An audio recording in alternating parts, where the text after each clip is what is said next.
everyone. So staff training is one area that I really want to pinpoint for customer experience because it's an area that is sometimes forgotten, especially on the little things. And this is also an area where we can fail the customers that we are giving an experience to, because when our staff fails, they're also failing the customer a lot of times. And these are situations where you may then go back and say, you know, I wish you would have done it this way. And the staff member might say, but nobody ever told me. Nobody ever trained me. Nobody ever showed me. So it's going backwards and putting it on yourself as an owner, as a manager, as a trainer, to really look at everything that you are training on and everything you are doing. So there's one area that this kind of clicked for me to do a video about it, because last night, so my husband and I, when we go to dinner or go to any restaurant or anything, this is one thing that drives us nuts, and I'm sure it does to maybe many of you as well. So when you pay with cash and the waitress does not give you good change back, not that it's not accurate, but she gives you large bills. She doesn't really give you options, or I'm sorry, I should stop saying she. They don't give you options when it comes to leaving a tip. So let me give you, last night we went to dinner. Our bill was around $32. We paid with cash. We were given back 2 5s, a 10, and then, you know, some coins, and that was it. So we either had the option of giving her a $5 tip or a $10 tip, or a 20, I guess. So she didn't really give us the option to tip her the way we wanted to, because she was an exceptional waitress. So we would have probably given her about $8, $7, $8, which was a very good tip for a $32 bill. However, she didn't really give us the option of doing that because she gave us no singles. Now, I don't think she did this to force us to give her a bigger tip, which we do feel with some waitresses and waiters that our hand is forced, that they want the larger tip, and so that's why that's done. But I think there's a huge percentage of servers that do this because they don't know better, because nobody's ever taught them to give change correctly in order to receive a better tip for themselves, or a more appropriate tip. And this was evident.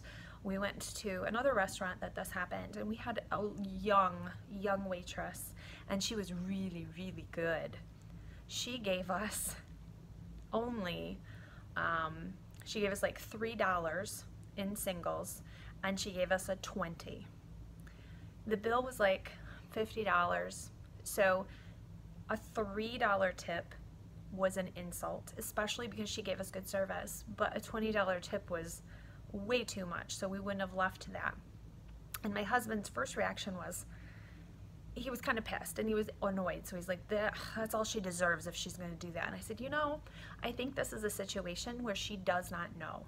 She's young, she probably hasn't worked with cash a lot, so he actually went to her over at the register and he said, listen, I want to just show you something and teach you something, because I don't know if you've ever been taught this. And it took her a few times of explaining for her to understand. She first thought that the bill was incorrect. Then she thought that the change that she gave was incorrect, and she couldn't understand why he was pointing it out to her. And when he finally explained, you know, you're either forcing me to give you a $3 tip or a $20 tip. And she was like, oh my gosh, I've never looked at that. Nobody's ever explained that. I've never understood that. So if we had left her a $3 tip, she would have thought that she was a bad waitress, which she was not even a little bit. And so explaining it, especially to this younger generation who doesn't deal in cash a lot. I think so many people are used to credit cards. You just run the credit card, sign the slip, go. At a wait staff though, when they are paid in cash, they make more, they take more of it home with them. So wouldn't you want to give better change? But this is something that's not taught always to wait staff. So if you're a wait staff, how often has this been taught to you when you've onboarded with a new restaurant? I'm curious to know. So this happens, I think, in a lot of situations, a lot of businesses, when a new staff member is brought on, and some of these small things are not taught to them or trained to them, and so they're being set up for failure before they can even succeed because they're not told something. And I know in different new places I've gone to work, I always feel like I'm being set up for failure because I wasn't told certain things, and then afterwards I'm scolded or being corrected for them, but I've never been told them. So it's hard to succeed if you're not given the correct information up front. So it's an area, make a better plan to train your staff, make a better plan to help them succeed, because when they do better, your customers see that, and when your customers see that, their whole experience is better. Talk to you soon, guys.